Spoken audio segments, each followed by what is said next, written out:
नमस्कार दोस्तों, ह्यूमन पेरिटस के चैनल पे आप सबका स्वागत है। और लेबर लॉज में आज हम ट्रेड यूनियंस एक्ट 1926 के एमसीक्यूज यानी कि प्रैक्टिस क्वेश्चन से गो थ्रू करेंगे। तो इस सीरीज में हम लेबर लॉज के जितने भी एक्ट्स आपको अपने एग्जाम के लिए पढ़ने होते हैं, हम हर एक एक्ट को उठा के उसके जो एमसीक्यूज होते हैं उससे गो थ्रू कर रहे हैं। अगर आपने पीछे वाले जो एक्ट हैं उनको नहीं देखा है तो आप उनको भी एक बार देख लीजिए। इस प्लेलिस्ट में आपको सारे एक्ट मिल जाएंगे। एंड जो अपकमिंग एक्ट्स हैं उसके लिए आप इस चैनल को सब्सक्राइब कर दीजिए एंड बेल आइकन को दबा दीजिए। तो इस एक्सरसाइज से हमें फायदा क्या हो रहा है? इस एक्सरसाइज से हमें यह पता चल रहा है कि ट्रेड यूनियन एक्ट 1926 जो आज हमारा कीवर्ड है, इससे इस एक्ट में जितने भी सेक्शंस हैं उसमें आखिर पढ़ना होता क्या है, कैसे कैसे सवाल एग्जामिनर पूछ रहे हैं, उन सवालों से हमें एक बहुत अच्छा आइडिया लगता है कि पढ़ते समय वो कौन से नोट पॉइंट्स हैं जो हमें बार बार नोट करने हैं, अंडरलाइन करने हैं, हाईलाइट करने हैं। ठीक है, तो शुरू करते हैं without wasting time. Trade union act 1926। हम हर एक क्वेश्चन में सबसे पहले स्क्रीन में आपके सामने क्वेश्चन आएगा। 10 सेकंड का टाइम लेना और एकदम हुक्ड अप होके बैठ जाइए। 10 सेकंड का टाइम लेना है, उसको वहीं के वहीं सॉल्व करना है एंड देन हम उसके बाद 10 सेकंड बाद उसका सॉल्यूशन डिस्कस करेंगे। शुरू करते हैं। आइए देखते हैं इसका आंसर। तो which of the following disputes is are considered as trade disputes under the provisions of trade union act. ठीक है, वो कौन से कहना चाहिए डिस्प्यूट है जिन्हें एक्चुअली ट्रेड डिस्प्यूट माना जाता है। सवाल हमसे वो चाहता है।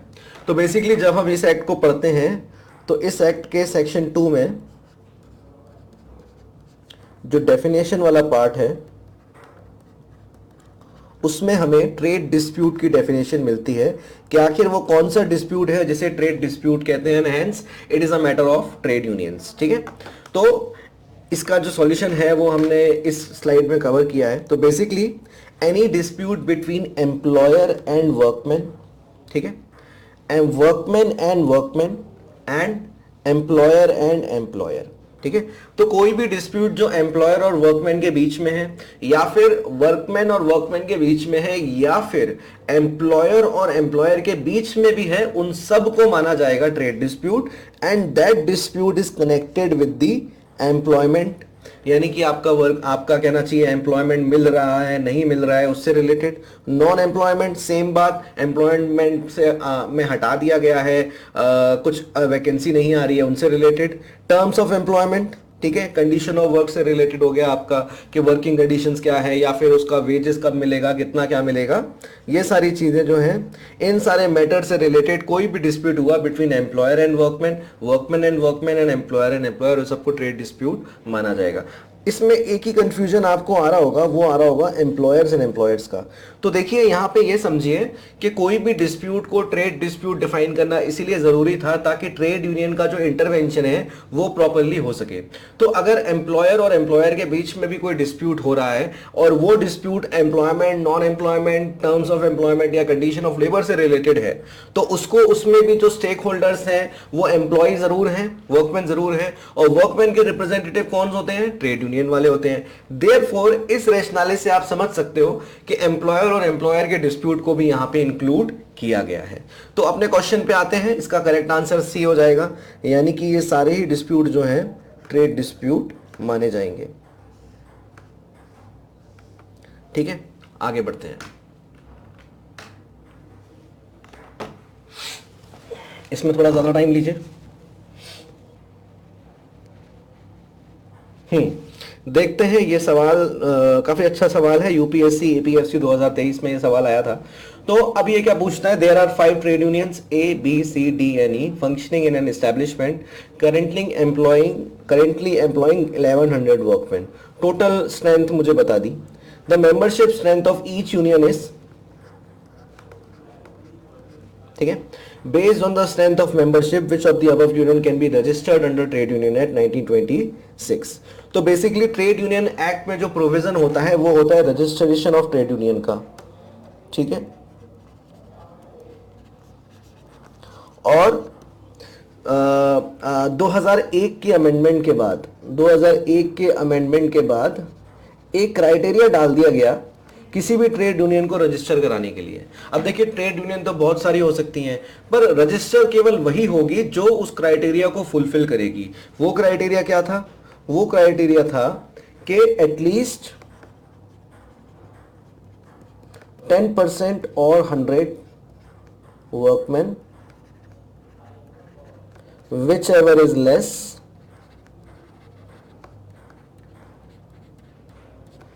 subject to minimum 7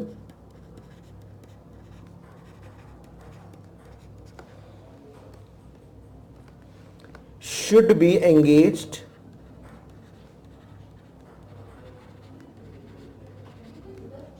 in establishment or industry with which trade union is connected। अब इस लाइन का मतलब क्या है? इस लाइन का मतलब यह है कि आप जिस इंडस्ट्री या फिर जिस एस्टेब्लिशमेंट के रिप्रेजेंटेशन बनना चाहते हो फॉर अ ट्रेड यूनियन, तो उस केस में आपके जो मेंबर्स हैं उसकी जो मिनिमम स्ट्रेंथ है वो तो उस इंडस्ट्री या एस्टेब्लिशमेंट से एसोसिएटेड हो, है ना, उन तभी तो रिप्रेजेंटेशन आएगा। तो वो मिनिमम स्ट्रेंथ कितनी है? एटलीस्ट 10% और 100 workman whichever is less subject to minimum 7। अब इसको समझते हैं एक बार, ठीक है? कैसे समझेंगे? एक बार अपने एग्जांपल से ही समझते हैं इसको। तो इसी बात को आगे बढ़ाते हुए मैं यहां नीचे लिख रहा हूं। तो लेट सपोज आपकी जो टोटल स्ट्रेंथ है वो है आपकी कितना चाहिए? लेट सपोज वो टोटल स्ट्रेंथ है 1000, ठीक है? एक केस में 1000 है, दूसरे केस में ये टोटल स्ट्रेंथ कितनी है? 70, ठीक है? और बस इतनी काफ़ी है, ठीक है? तो ये टोटल स्ट्रेंथ है, दिस इज टोटल स्ट्रेंथ, ठीक है? अब ये क्या कहता है कि केस 1 में 1000 है, ठीक है? इस रीजन में हम we are in this region, और केस क्या कहता है कि 1000 जो है वो आपकी टोटल स्ट्रेंथ है। तो अब अपना फंडा लगाते हैं रजिस्ट्रेशन के लिए। अब ये 1000 वाला स्ट्रेंथ वाला ट्रेड यूनियन अपना ट्रेड यूनियन रजिस्टर कराने गया और 2001 का अमेंडमेंट देखा गया, तो एटलीस्ट 10% और 100 workman whichever is less should be engage in industry or establishment with which this trade union is connected. तो देखा गया एटलीस्ट 10%, 10,000 का 10% कितना होता है? 100 होता है, ठीक है? 100 होता है, और 100 which ever is less should be connected. तो भाई 100 मेंबर निकाले गए जो उस इंडस्ट्री और उस एस्टेब्लिशमेंट में या फिर उस एस्टेब्लिशमेंट में काम कर रहे हैं, तब ये रजिस्ट्रेशन हो जाएगा। अब थोड़ा सा नीचे जाते हैं इसके, ठीक है? लेट सपोज यही स्ट्रेंथ थी 900, ठीक है? अब निकालिए 10% और आपका और 100, तो 10% इसका आता है 90 और दूसरा तो 100 है ही, विच एवर इज लेस। तो लेस क्या है? 90 लेस है, 90 लेस है, तो इसको नोट किया जाएगा और 90 आदमी निकाले जाएंगे जो बोले जाएंगे कि आपके ट्रेड यूनियन से कनेक्टेड होना चाहिए। 900 को 800 करिए तो 80 और 100 में 80 निकाला जाएगा। 800 को और कम कर दीजिए, 750 कर दीजिए, तो 750 का 10% 75 या 100 विच एवर इज लेस, तो 75 देखा जाएगा, ठीक है? तो इस पूरे ब्रैकेट में कितना देखा जाएगा? 10% ब्रैकेट में देखा जाएगा। तो मैं कह सकता हूं कि इस पूरे ब्रैकेट में 10% वाला मार्जिन देखा जाएगा, ठीक है? अब ये 900, 800, 750 की कहानी को घटाते मैं 70 तक ले गया, ठीक है? 70 तक ले गया, तो लेट सपोज ये घटाते 60 हो गया, ठीक है? मैं इसको 60 ही कर देता हूं हमारी अंडरस्टैंडिंग के लिए। तो this is 60 now, total strength is 60। अब निकाला जाएगा 10% आता है 6, ठीक है? और 6 और 100 में छोटा कौन है? 6 छोटा है, तो 6 मेंबर निकाले जाएंगे और बोले जाएंगे कि ट्रेड यूनियन जो है आपकी रजिस्टर हो जाएगी। बट दिक्कत क्या आएगी? एक और यहां पे क्राइटेरिया दिया था, वो क्राइटेरिया था सब्जेक्ट टू मिनिमम 7। तो जैसे ही 70 के नीचे कहानी गई, यहां पे फंडा लग गया कि मिनिमम 7 होने चाहिए, ठीक है? तो 60 के केस में 7 मेंबर निकाले जाएंगे जो उस ट्रेड यूनियन से कनेक्टेड होने चाहिए। तो मिनिमम हो गया 7, ठीक है? जिस केस में टोटल स्ट्रेंथ होगी 70। इसके ऊपर जैसे निकले तो 7 नहीं रहेगा, 8, 9, 10 ऐसे चलते 100 तक पहुंचेगी और कहानी 1000 तक आ जाएगी। अब इसके बाद की कहानी को एक बार समझते हैं। इसके बाद की कहानी क्या है कि लेट सपोज आपके हमारे क्वेश्चन में 1100 दिए, ठीक है? 1100 पे आते हैं और 1100 से समझते हैं। तो 1100 दिए, अब 1100 का 10% आता है कितना? 110। पर 110 और 100 में कौन छोटा है? 100 छोटा है। तो यानी कि 1000 के ऊपर जो क्राइटेरिया निकाला जाएगा वो क्राइटेरिया क्या होगा? 100, दैट विल नॉट बी 10%, ठीक है? तो कहानी को सम अप करें जब टोटल स्ट्रेंथ आपकी 70 के नीचे है तब 7 आपका मिनिमम क्राइटेरिया है, जब वो 70 से लेके 1000 के बीच में है तब 10% क्राइटेरिया है, जैसे ही 1000 के ऊपर निकली 100 आपका क्राइटेरिया हो जाएगा मिनिमम का। तो यहां पे ये 1000 के ऊपर है यानी कि 100 हमारा क्राइटेरिया होगा, तो उस केस में 1000 के ऊपर 100 हमारा क्राइटेरिया होगा। तो 100 के ऊपर कौन कौन है, ये है, ये है, ये है, ये है, ये नहीं है, तो करेक्ट आंसर हो जाएगा आपका A B C and D. 100 या उससे ज्यादा, इसलिए 100 भी जो है मैंने इंक्लूड किया, ठीक है। B is the correct answer. I hope इसके बाद आपको ये जो प्रोविजन है ये पूरा ही क्लियर हो गया होगा। नेक्स्ट क्वेश्चन पे आते हैं।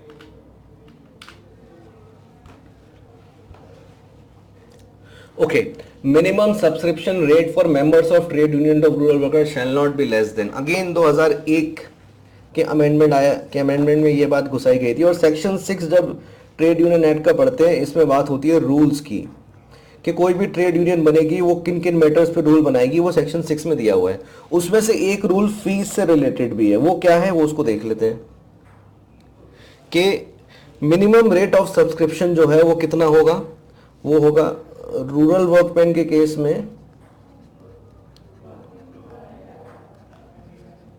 ₹1 पर एनम, अनऑर्गेनाइज्ड वर्कमैन के केस में,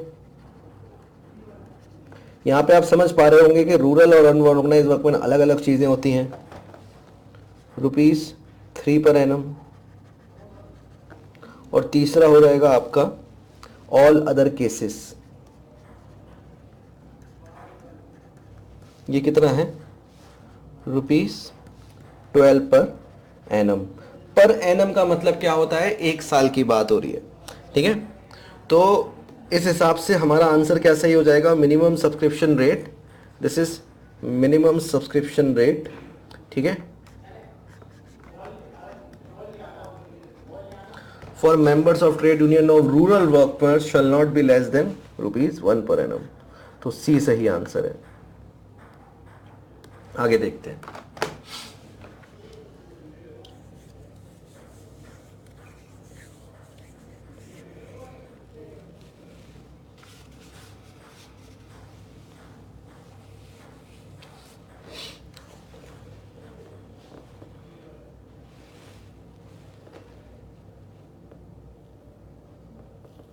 ठीक है, आपके दिमाग में सेक्शन 22 आ गया होगा।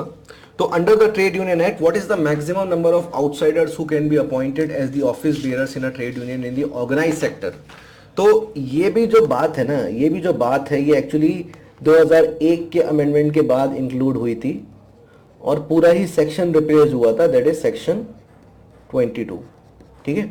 अब ये क्या बात करता है, ये बात करता है ऑफिस बेयरर्स की। ऑफिस बेयरर्स कौन है, एग्जीक्यूटिव का पार्ट, ठीक है, जो गवर्न कर रहे हैं। एग्जीक्यूटिव माने क्या होता है, किसी भी ट्रेड यूनियन का मैनेजमेंट करने के लिए, ठीक है।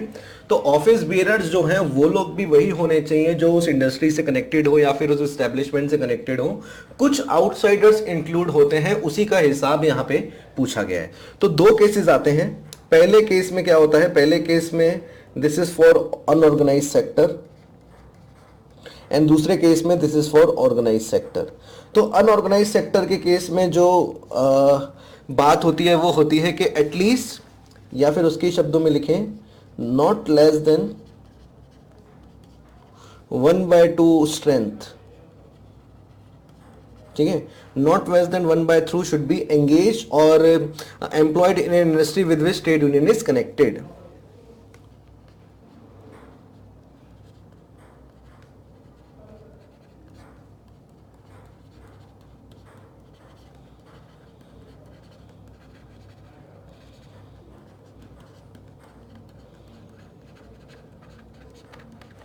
ठीक है, मैंने लिख दी है पूरी लाइन क्योंकि ये लाइन बार बार आपको सवालों में देखने को मिलने वाली है।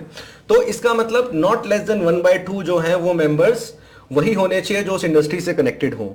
एग्जाम्पल से समझते हैं, इसका एग्जाम्पल से समझते हैं। एग्जाम्पल क्या है कि अगर टोटल ऑफिस बेयरर की स्ट्रेंथ 15 है, ठीक है, तो नॉट लेस देन 1/2 यानी कि इसका 1/2 कितना होता है, 15 का 7.5 होता है। तो एटलीस्ट 8 या उससे ज्यादा लोग जो हैं ये आउटसाइड, ये इनसाइडर्स होने चाहिए। इनसाइडर्स माने उस इंडस्ट्री या एंगेजमेंट से कनेक्टेड। दूसरे केस पे आते हैं। दूसरा केस जो हमारा सवाल भी है, दूसरा केस बात करता है आपका ऑर्गेनाइज सेक्टर की। ये कहता है कि बाहर के मेंबर कितने होने चाहिए, बाहर के मेंबर होने चाहिए नॉट मोर देन 1/3 और 5 विच एवर इज लेस। ठीक है, इसको समझते हैं एग्जाम्पल से। तो अगेन स्ट्रेंथ है आपकी 15, ठीक है, 15 आपकी स्ट्रेंथ है, और 15 में से जो 1/3 नॉट मोर देन 1/3, 15 का 1/3 कितना आता है, 5 आता है, और 5 which ever is less shall be outsiders. ठीक है, दूसरा एग्जाम्पल ले लेते हैं। यहीं पे अगर ये 15 की जगह मैं 18 कर दूं तो 18 का ये होता है 1/3 6, ठीक है, और 5। तो इस केस में विच एवर इज लेस 5, यानी 5 18 में से एटलीस्ट, सॉरी एटलीस्ट नहीं, मैक्सिमम 5 लोग हो सकते हैं जो बाहर के हो सकते हैं। ठीक है, एक बार इसको सम अप करते हैं। अनऑर्गेनाइज सेक्टर में एटलीस्ट 50% लोग उसी इंडस्ट्री से कनेक्टेड होने चाहिए। ऑर्गेनाइज सेक्टर में नॉट मोर देन 1/3 और 5 विच एवर इज लेस बाहर के हो सकते हैं। एक मैंने इनसाइडर से समझाया, एक मैंने आउटसाइडर से समझाया। कंफ्यूज नहीं होना है, बस इसके जो एग्जाम्पल हैं उसको अच्छे से याद रखना है, आपका ये सवाल कभी गलत नहीं होगा। ठीक है, इसके सॉल्यूशन पे आते हैं। What is the maximum number of outsiders who can be appointed as the office bearer in a trade union in the organise sector. ये है ऑर्गेनाइज सेक्टर, ये है आउटसाइडर। कितने हो सकते हैं, 1/3। कहां गया, D is the correct answer. ठीक है,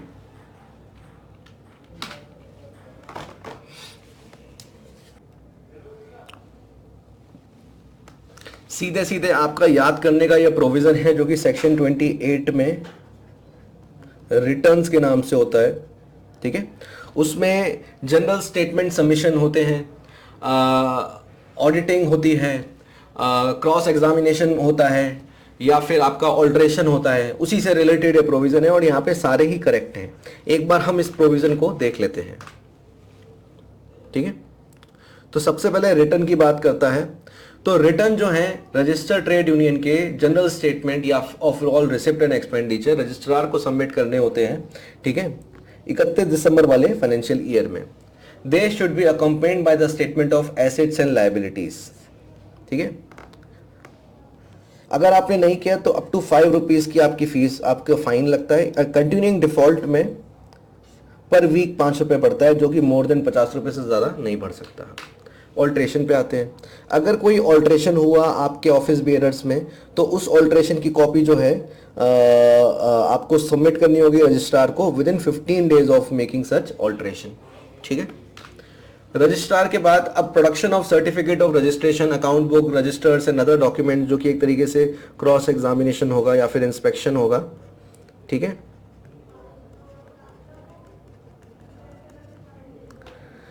it can be occurred at registered office and at such places which but not more than 10 miles from the registered office। तो ऐसा हो सकता है कि रजिस्ट्रार चाहे तो बुला सकता है उस ट्रेड यूनियन को कि भाई मेरे ऑफिस में आओ, आके रजिस्टर, आके चेक दो सारा, पर तभी बुला सकता है जब वो 10 माइल की रेडियस में वो उनका हेड ऑफिस एग्जिस्ट करता हो। ठीक है, अब एक बार सवाल पे आते हैं। पहला सवाल, पहला ऑप्शन कहता है copy of alteration made in the rules of registered trade union shall be sent to register within 15 days of making such alteration. कोई गलती नहीं है। Registrar may require the production of certificate of registration and following things to such places that is at a distance of not more than 10 miles from the registered office of trade union। कोई दिक्कत नहीं है।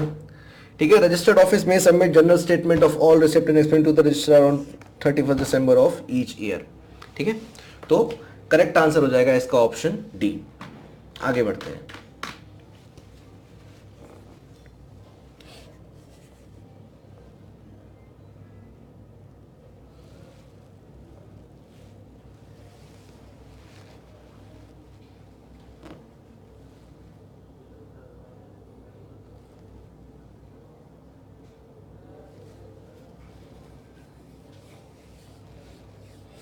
ठीक है, तो इसके सवाल के सॉल्यूशन पे आते हैं। ये सेक्शन 24 की बात करता है जब अमलगमेशन होता है दो या उससे ज्यादा ट्रेड यूनियन का, ठीक है। तो अमलगमेशन होता है, उसमें मेंबर्स की इजाजत ली जाती है, मेंबर्स का वोट लिया जाता है, उसका हिसाब कितना होता है उसको एक बार समझते हैं। और इसके लिए अगेन हम एग्जांपल का यूज करते हैं। लेट सपोज कि there are two trade unions, one is trade union 1 and second is trade union 2। इसमें 100 मेंबर्स हैं, इसमें भी 100 मेंबर्स हैं। तो दो कंडीशन होती हैं। पहली कंडीशन में क्या होता है, जो वोट होता है वो आपका रिकॉर्ड होता है, ठीक है। और दूसरा होता है, पहले तो प्रेजेंस कर लेते हैं कि कितने मेंबर प्रेजेंट हैं वोट करने के लिए, दूसरा है कितने वोट रिकॉर्ड हुए, ठीक है। अब देखते हैं इसका क्या मतलब है। इसका मतलब यह है कि at least 50% of the members should members of each vote, जिन्होंने वोट किया, तो प्रेजेंट हुए मतलब वोट किया। तो 100 का 50% कितना है 50, इसका कितना है 50,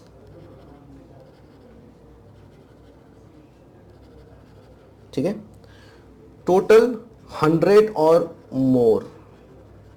वैसे इसका सी सही आंसर है, मैं अगर आपको पहले बता दूं तो थोड़ा समझने में आसानी हो जाएगी, ठीक है। तो 50% of the members of each trade union are present. तो प्रेजेंट माने वोट किया होगा उनने, तो 50 या उससे ज्यादा अगर वोट डाले हैं, पहली कंडीशन। दूसरी बात, जो वोट फेवर में हुए, I think I should write more appropriate word here, that is favour, and this should be voting,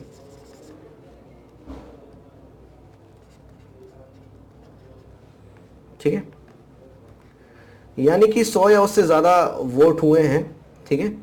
और उनमें से एटलीस्ट 60%, यानी 100 का 60% कितना होता है 60 और मोर जो है should be you know in favour. Again एक और एग्जांपल से समझते हैं। इसी एग्जांपल को थोड़ा और अच्छे से मैं एक्सप्लेन करूं तो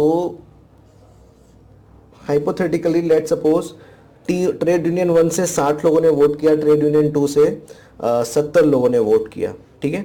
तो टोटल वोट कितने हुए 130 हुए, और 50 से दोनों ज्यादा है, ठीक है। अब 130 में से एटलीस्ट 60% फेवर में होना चाहिए।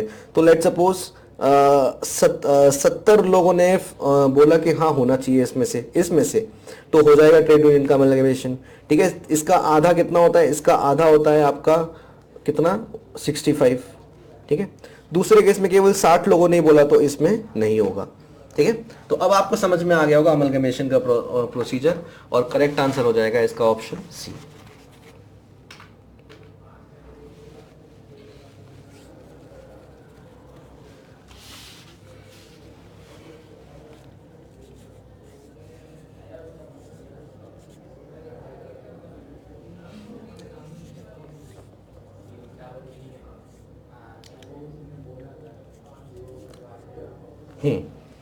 दो सेक्शन की कहानियां है ये।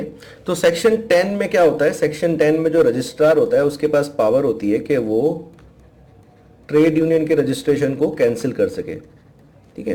कैंसिल रेंडमली नहीं करता है, कुछ कारण होते हैं। कारण क्या होते हैं, या तो trade union cease to exist, या फिर ट्रेड यूनियन ने कोई प्रोविजन का कंट्रावेंशन किया है, या फिर वो जो मिनिमम स्ट्रेंथ सेक्शन 9A के हिसाब से बनानी होती है वो नहीं बना पाया वो, ठीक है। तो उस केस में रजिस्ट्रेशन जो है वो कैंसिल हो जाता है नोटिस देने के बाद। अगेन अगर इस कैंसिलेशन में कुछ खामी लगती है पार्टीज को, तो वो क्या कर सकते हैं, वो ट्रेड यूनियन जो है वो सेक्शन 11 में अपील के लिए जा सकते हैं। अपील के लिए सिविल कोर्ट जा सकते हैं, हाई कोर्ट जा सकते हैं, या फिर लेबर कोर्ट और इंडस्ट्रियल ट्रिब्यूनल भी जा सकते हैं। बट ये जो अपील है ये कितने टाइम में करनी होगी, रैंडमली नहीं हो सकती, ये हो सकती है विद इन प्रिस्क्राइब टाइम, ठीक है। प्रिस्क्राइब टाइम का क्या मतलब होता है कि हम एक्ट में वो दिन नहीं दे रहे हैं, हम रूल्स जो बनाएंगे इससे रिलेटेड उसमें वो टाइम लिमिट मेंशन कर देंगे। पर आपके एक्ट में क्या लिखा हुआ है, प्रिस्क्राइब टाइम। तो उसका मतलब ये नहीं है कि उसको इग्नोर कर देना है, उन बातों को भी याद रखना है। उनके भी सवाल देखने को मिल रहे हैं, जैसे ये सवाल आपके सामने है जिसमें 30, 60, 90 सही आंसर ना होके ऑप्शन डी सही आंसर हो गया, ठीक है। आगे बढ़ते हैं।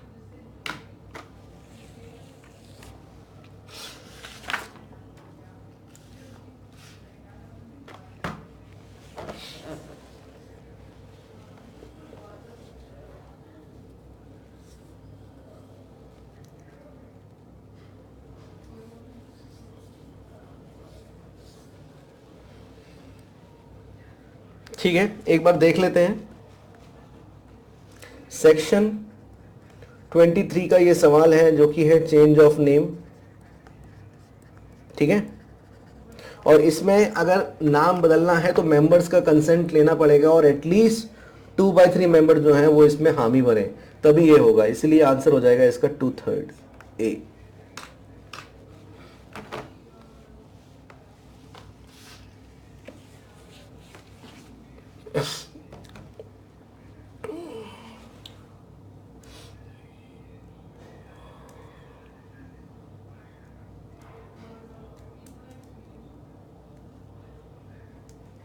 बिल्कुल, इसमें आपको ना ऑड वन आउट दिख रहा होगा। तो दो सेक्शन है ये, इसके सॉल्यूशन पे आते हैं। एक है आपका सेक्शन 15, एक है आपका सेक्शन 16। सेक्शन 15 बताता है वो सारे मैटर्स, वो सारे ऑब्जेक्ट्स जिनके लिए जनरल फंड जो है कलेक्ट होगा या फिर स्पेंड होगा। ठीक है, सेक्शन 16 बताता है आपका पॉलिटिकल पर्पसेस के लिए जो फंड इकट्ठा हुआ। ठीक है, अब ट्रेड यूनियन का सोशल कॉन्टेक्स्ट देखा जाए तो आप ये बात थोड़ा सा रिलेट कर पाओगे कि कई सारे ऐसे लीडर्स भी होते हैं ट्रेड यूनियन में जो पॉलिटिक्स में बाद में आ जाते हैं, जैसे एनएम लोखंडे हो गए या फिर ए के गोपालन हो गए। ठीक है, तो एक तरीके से एक क्लोज कनेक्शन है पॉलिटिक्स का और ट्रेड यूनियन का। उस बात को ध्यान में रख के सेक्शन 16 का जिक्र आया जिसमें यह बताया गया कि ट्रेड यूनियन अगर चाहे तो पॉलिटिकल पर्पसेस के लिए भी फंड जो है इकट्ठे कर सकता है और उसका भी जो कहना चाहिए जो एक्सपेंडिचर होगा वो भी एक्ट के अकॉर्डिंग ही होगा, यानी कि एक लिस्ट होगी, उसी मैटर्स पे जो पैसा है खर्च हो सकता है। आइए इसको एक बार देख लेते हैं, इसका करेक्ट आंसर हो जाएगा ऑप्शन सी।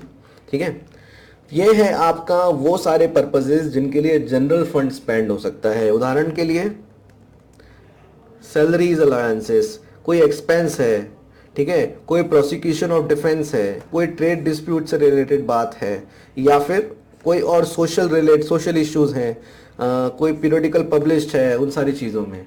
वैसे ही सेक्शन 16 क्या बताता है, वो सारे एक्सपेंसेस पॉलिटिकल पर्पसेस जिनके लिए फंड इकट्ठा खर्च हो सकता है, जैसे expenses incurred by a candidate for election as a member of legislative body or local authority, MLA या फिर local government। ठीक है, होल्डिंग ऑफ एनी मीटिंग और डिस्ट्रीब्यूशन ऑफ एनी लिटरेचर और document in support of candidate, यानी कि कोई trade union का बंदा है वो इलेक्शन में खड़ा हो गया और इलेक्शन में खड़े होने का पर्पस क्या है, जाहिर सी बात है कि उस कम्युनिटी के लिए अच्छा करना, इन अ वे उस ट्रेड यूनियन के लिए भी अच्छा करना। तो जरूर ये फंड इकट्ठा हो सकता है ट्रेड यूनियन के लिए। Maintenance of any person who is member of any legislative body, registration of electorals, holding political meeting and so on. ध्यान रखिए जो लोकसभा के इलेक्शन है वो यहाँ पे इंक्लूडेड नहीं है, यहाँ पे केवल विधानसभा के इलेक्शन और कोई लोकल बॉडी के इलेक्शन है वही इंक्लूडेड है। ठीक है, आई होप कि इसका आप समझ गए। एक बार क्वेश्चन भी देख लेते हैं। तो सी यहाँ पे देखिए, maintenance of any person who is a member of any legislative body constituted under the constitution और एनी लोकल अथॉरिटी, ये साफ साफ बताता है कि जो फंड है वो केवल इनके पॉलिटिकल फंड के लिए, ये जो खर्चा है ये पॉलिटिकल फंड से आएगा, ये जनरल फंड से नहीं आएगा।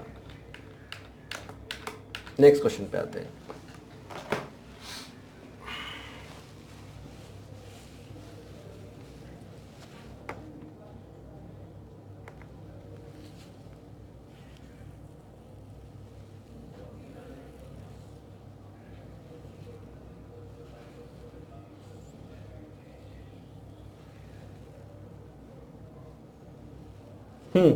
तो रजिस्ट्रार, पहले तो रजिस्ट्रार क्या है, रजिस्ट्रार जो है उसको सेक्शन 2 में डिफाइन किया गया है, यानी डेफिनेशन वाले सेक्शन में। And registrar is appointed for every state, पहली बात तो, ठीक है, हर एक स्टेट में रजिस्ट्रार होगा। एडिशनल या डेप्यूटी रजिस्ट्रार जो है वो भी अपनी लोकल लिमिट्स में रजिस्ट्रार की भूमिका निभाएंगे। ठीक है, तो ये पहली बात है रजिस्ट्रार। इसको अपॉइंट कौन करता है, अपॉइंट करता है आपका appropriate government. Appropriate government appoint करती है, तो हमारा आंसर यहां से आ जाएगा सी। यहाँ पे एक बात और नोट करने वाली है, वो क्या है कि अब देखिए ट्रेड यूनियन भी ऐसी होती है कि उनके जो ऑफिसेज होते हैं वो एक स्टेट से लिमिट नहीं होते हैं, वो मल्टीपल स्टेट्स में होते हैं। और अभी हमने जिक्र किया कि रजिस्ट्रार तो हर एक स्टेट में है, तो आखिर किस स्टेट का रजिस्ट्रार जो है वो ट्रेड यूनियन को रजिस्टर करेगा, इसका जवाब कैसे मिलेगा? इसका जवाब बड़ा आसानी से मिल जाता है कि कोई भी ट्रेड यूनियन जिसका हेड ऑफिस जहां है, जैसे कोई ट्रेड यूनियन है जिसका हेड ऑफिस महाराष्ट्र में है, तो उस केस में जो महाराष्ट्र का रजिस्ट्रार है वो रजिस्टर करेगा ट्रेड यूनियन का।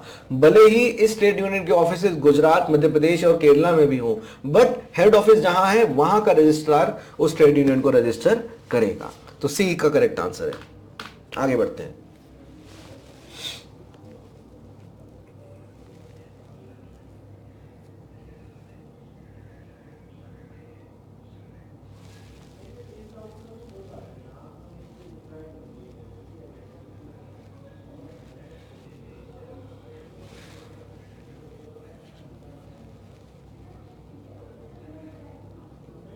बड़ा ही आसान सवाल है, स्ट्रेट फॉरवर्ड है। तो बेसिकली सेक्शन 5 हमें प्रोसीजर बताता है जिसमें एप्लीकेशन ऑफ रजिस्ट्रेशन होती है। जब आप रजिस्ट्रार के ऑफिस रजिस्टर कराने जाते हो एज अ ट्रेड यूनियन, तब आपको क्या क्या सबमिट करना होता है? तो copy of trade union rules तो करना ही होता है। स्टेटमेंट 2 तो बिल्कुल सही है। स्टेटमेंट 1 में थोड़ा सा ग्लिच आता है, क्योंकि अगर कोई भी ट्रेड यूनियन एक या उससे ज्यादा साल के लिए एग्जिस्टेंस में है, तो उस केस में general statement of assets and liability submit करना जरूरी हो जाता है। इसीलिए स्टेटमेंट 1 जो है वो इनएप्रोप्रिएट स्टेटमेंट है और गलत हो जाएगा। ठीक है, तो करेक्ट आंसर है आपका statement 2 is true but statement 1 is false, which is option B. आगे बढ़ते हैं।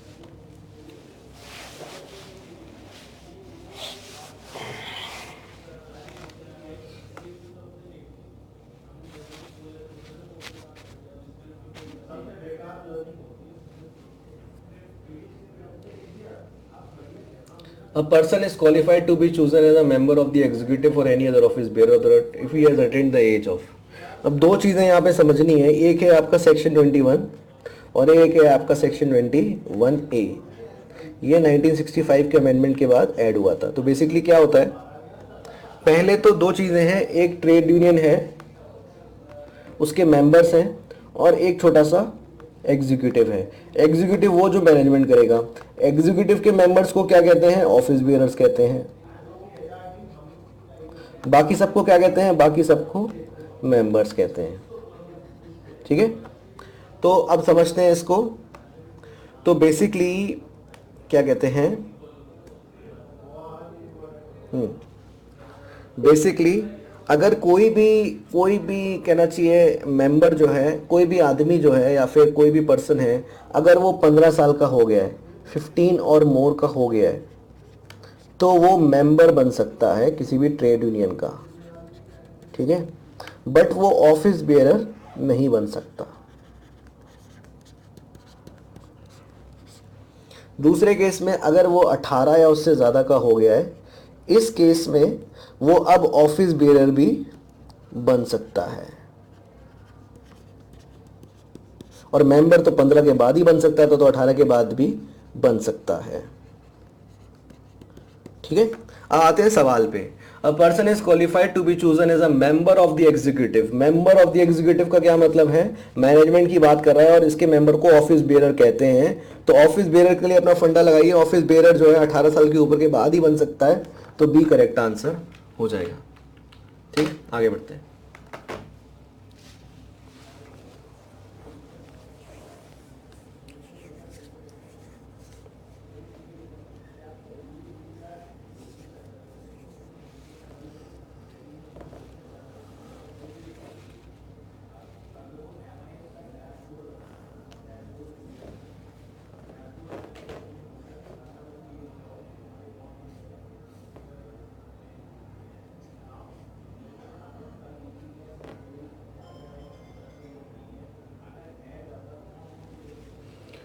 हाँ, रजिस्टर ट्रेड यूनियन जब डिसॉल्व हो जाती है, notice of the dissolution sign by seven members and by the secretary of the union shall within 14 days of the dissolution be send to the registrar. Straightforward question है। Section 27 बताता है कि कोई भी trade union जब dissolve हो रही होती है, तो उस केस में 7 मेंबर्स और सेक्रेटरी का जो साइन है वो आपको with in 14 days of dissolution registrar के ऑफिस में भेजना होता है। रजिस्ट्रार फिर अपनी नोटबुक में उस रजिस्टर्ड ट्रेड यूनियन का नाम काट देगा। तो 20 का करेक्ट आंसर हो जाएगा।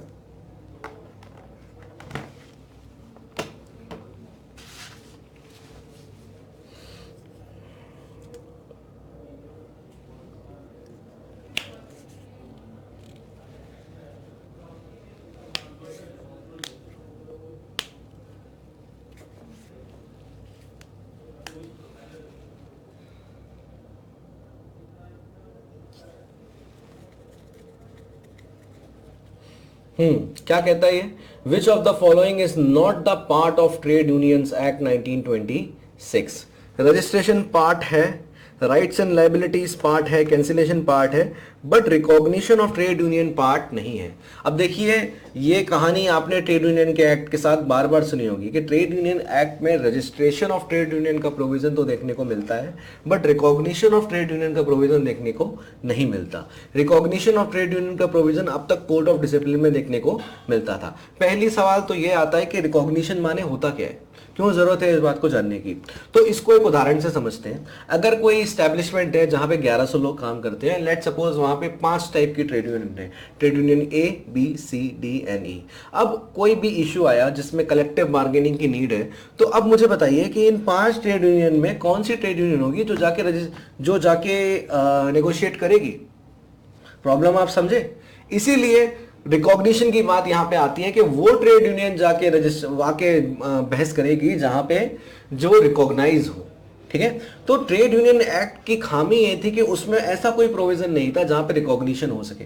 ठीक है, तो इसीलिए डी इसका करेक्ट आंसर है। बहरहाल कोड ऑन इंडस्ट्रियल रिलेशन जो 2020 में आया, उसने इस समस्या को जड़ से खत्म कर दिया और उसने सेक्शन 14 दिया अपना, विच बिकम नेगोशिएटिंग काउंसिल। ठीक है, काउंसिल या फिर यूनियन। और फाइनली हमारे सामने वो प्रोविजन आ गया कि आखिर रिकॉग्निशन का मतलब क्या होता है। क्विकली एक बार ये प्रोविजन भी देख लेते हैं।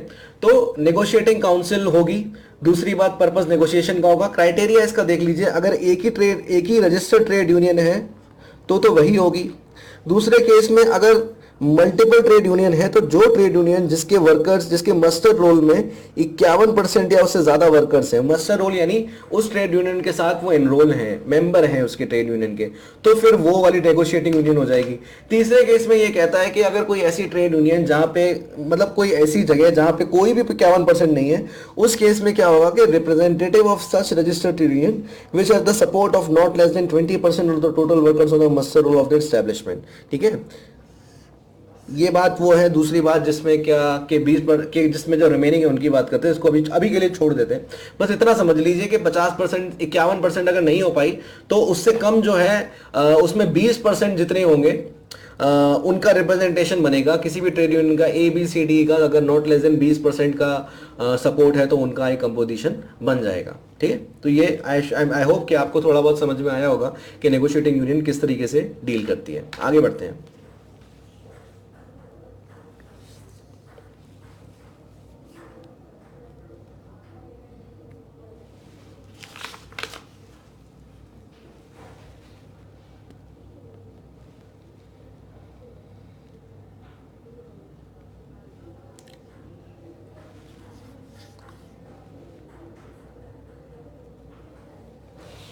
कौन से statements relating to trade union act are correct हैं? एक्सक्यूज मी,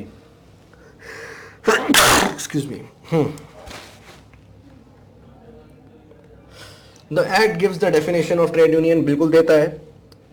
डिसेंट वर्क का कोई प्रोविजन नहीं है। अनफेयर लेबर प्रैक्टिसेस का यहां नहीं है। आप कमेंट में लिख दीजिए कहां पर है। There is a provision in the act related to political fund, बिल्कुल इसके बारे में भी लेंथ में डिस्कस किया है, सेक्शन 16 बताता है।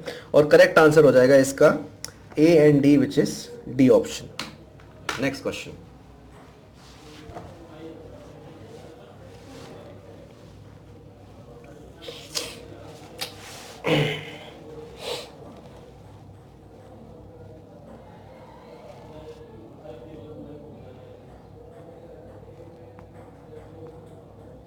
हाँ, तो 2001 के अमेंडमेंट में हमें पता है कि अगर नहीं भी पता तो पता चल जाएगा कि 2001 के पहले क्या था, जो ऑफिस बेरर्स होते थे वो अपॉइंट होते थे। ठीक है, ऑफिस बेयरर्स क्या होते हैं? एग्जीक्यूटिव के मेंबर्स, वो अपॉइंट होते थे, यानी कि उनका एक टाइम लिमिट फिक्स नहीं था, वो हमेशा के लिए एक तरीके से अपॉइंट हो गए। 2001 के बाद ना उनका अपॉइंट वर्ड हटा के इलेक्टेड वर्ड डाल दिया। इलेक्टेड वर्ड का मतलब क्या होता है कि हर पीरियोडिक टाइम के बाद वो बदले जाएंगे, वापस इलेक्शंस होंगे।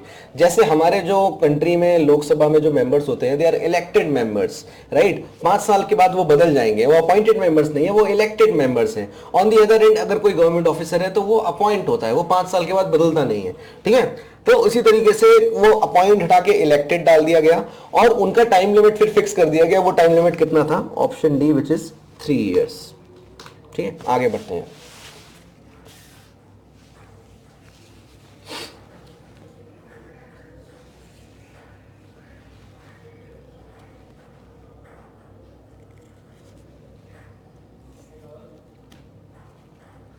इनैक्टमेंट और एनफोर्समेंट बहुत ही जरूरी चीज होती है, आपको याद रखना होता है। दोनों में फर्क क्या होता है? इनैक्टमेंट का मतलब होता है कि पार्लियामेंट से पास हो गया, यानी कि प्रेसिडेंट ने साइन कर दिया। एनफोर्समेंट का मतलब होता है कि अगर उस डेट के बाद अगर कोई ऑफेंस हुआ तो फिर आप पेनलाइज होगे, उसके पहले अगर कोई ऑफेंस हुआ तो आप पेनलाइज नहीं होगे, ठीक है, यानी कि वो एनफोर्स हो गया। तो इनैक्टमेंट की डेट है इस एक्ट की कितनी? 25 मार्च 1926। और एनफोर्समेंट की डेट है कितनी? 1 जून 1927। ठीक है, तो ए इसका राइट आंसर है।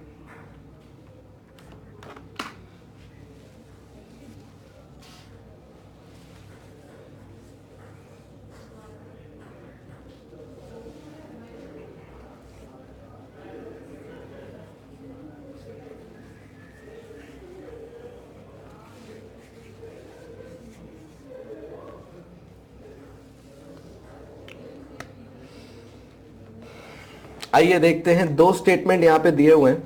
स्टेटमेंट 1 बताता है कि management of the affairs of trade union insisted upon the executive और ट्रेड यूनियन। बिल्कुल सही बात है, हमने ये बात अभी इस पूरी वीडियो में कई बार करी है कि एग्जीक्यूटिव का मतलब ही यही होता है कि वो मैनेजमेंट करता है ट्रेड यूनियन का, यानी कि वो मैनेजमेंट की तरह रोल करता है।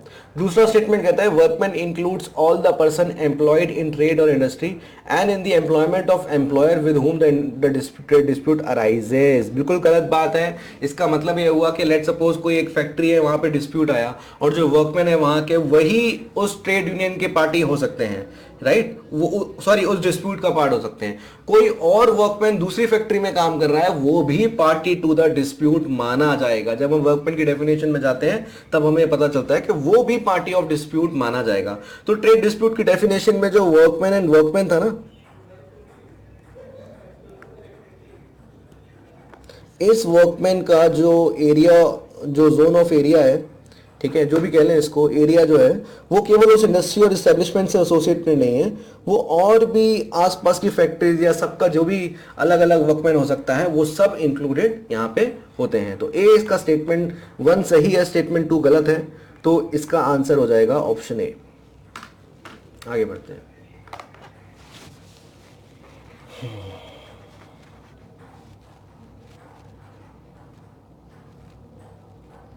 आई होप इस वीडियो को देखने के बाद आपका जो ये सवाल का आंसर है वो आज वो मतलब 10 सेकंड तक वेट नहीं किया होगा।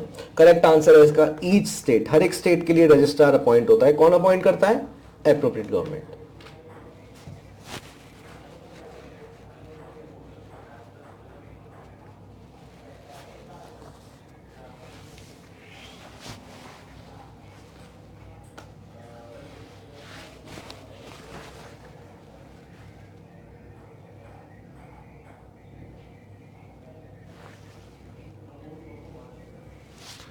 ट्रेड यूनियन एक्ट के 2 स्टेटमेंट हैं, स्टेटमेंट 1 एंड स्टेटमेंट 2।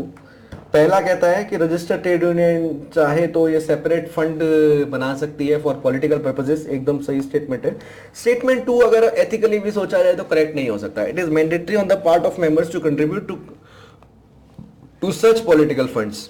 भाई आप फोर्स नहीं कर सकते। जनरल फंड के लिए तो ठीक है कि वो एक वेलफेयर के लिए खर्च हो रहा है, बट पॉलिटिकल इंटरेस्ट के लिए खर्च हो रहा है और उसमें आप किसी भी मेंबर को फोर्स कर रहे हो, मे बी उसका पॉलिटिकल इंटरेस्ट उस टाइम पे कुछ और हो, ठीक है, ओरिएंटेशन कुछ और हो, तो इसीलिए ये स्टेटमेंट बिल्कुल गलत हो जाएगा। It is not making sense. और statement 1 is true, statement 2 is false. ठीक है, A is the right answer. आगे बढ़ते हैं।